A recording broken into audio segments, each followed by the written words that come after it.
Those marbles, you're right. When you do have passion and enthusiasm, it's great if it's going in the right direction. Now, who's to say it's the right direction? At the time, it might have been considered the right direction. It might be different. It might be out of vogue in the future.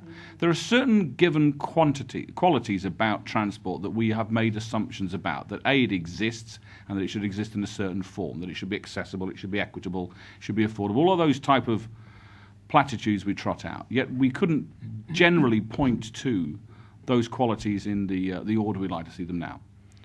So this is why I mean, we're covering a huge subject in a kind of lightweight panel format here. But I think that the idea that actually having it vulnerable to political whim is a bigger threat than having it sufficiently managed by professionals who advise and enable the more, how should we say, sexy political subjects to draw the heat of politics is probably in the best interest of having a managed political system.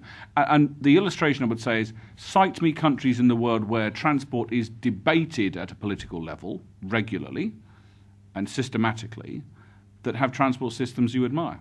I'm afraid I have to. Sorry, I'm sorry. I don't want to dominate this, but I couldn't disagree with you more.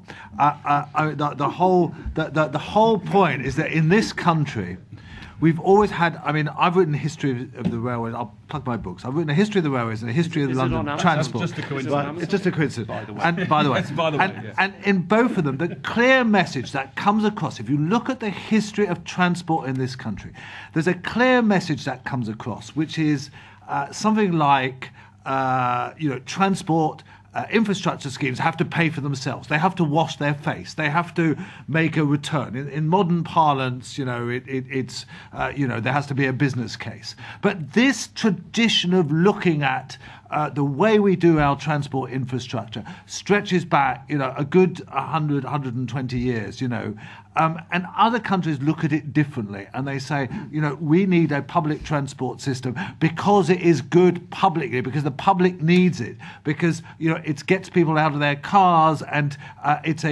we're going to cost in the externalities to it, and we're not going to do precisely counting every penny here. We're just going to do it. So France builds 25 tramway systems around the country in towns as small as Montpellier and Nancy and Rennes and whatever, which is equivalent of Ipswich and Norwich and Workington, and they do it because they have a political ethos that is different from ours, and ours is the wrong one. So if we just continue on this same path, we're going to end up with the same shambolic transport policy that we have. That's why politics has to be involved.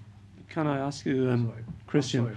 You were saying about this society, but I take you back under the Labour government from the late 60s. You had decisions made and projects constructed like the Victoria Line, or even before that. I mean, those schemes were based on social cost benefit analysis. That was the first one ever. You know that. Yes. Yeah. But then politics really entered into it, and it became wax and wane, on and off. That's the problem. Yeah. What you're citing is absolutely right. It is. You do not find it debated anymore in France because they've done it. That's what I'm saying about taking it away from politics. So we aren't saying different things.